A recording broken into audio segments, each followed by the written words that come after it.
Okay, so the Disney Fairies movies, okay? If you haven't seen the movies, there's like a Summerland, there's a Winterland, and for whatever reason they can't cross, because there's like some mystical force that will kill them if they cross. But then that got retconned, I think. I haven't seen those movies in at least 5 years. Sorry, I'm really red because I just went running and it's like 95 degrees outside. So I'm very hot and sweaty right now. Anyway, the Disney Fairies movies. It's dictated which kind of fairy you are by where you land. So, you know, in the, I think it was the third movie, because they made way too many of those. In, like, the third movie, Tinkerbell went to Warm Fairyland, and she became a warm fairy, which means she can survive the 95-degree weather that I clearly cannot. But her twin sister, what was her name? Winkle or something. Periwinkle, that was her name. She went to Cold Fairyland, and so she's a cold fairy, which means if she's like me, if she comes in 95-degree weather, she literally melts. Water. In a way that's, not terrifying, but she literally does melt, is what she does. I'm looking over here. I need to look at the camera. Camera's here. Sorry, I'm out of breath. Pain.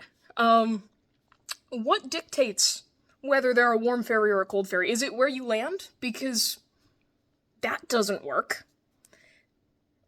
Is that like you get a biological advantage based on where you're born? Which I guess does kind of work scientifically.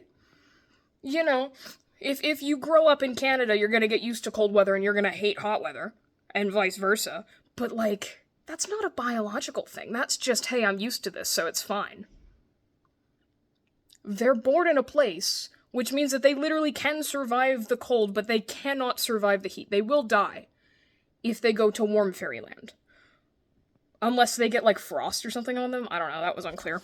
It was a weird movie.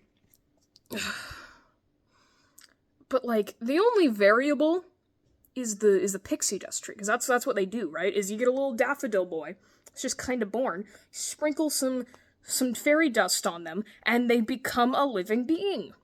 That's not a weird concept at all. But, why? I'm pretty sure the cold fairy pixie dust was a derivative of the warm pixie dust. They just kind of made a funnel and was like, cool, this is the warm fairy dust. It's gonna come down here, and it's gonna become cold fairy dust, because it's in the cold fairyland, so it can, they can use it and not die. I don't know, but, is there something in the cold fairy dust that makes them cold fairies, that makes them not die in the warm? And if so, what would happen if you got a newborn fairy, you got your little daffodil boy, and you took cold fairy dust from over here, you took warm fairy dust from over here, you sprinkled it on both of them? Can they survive both? This is a lot. I'm so out of breath.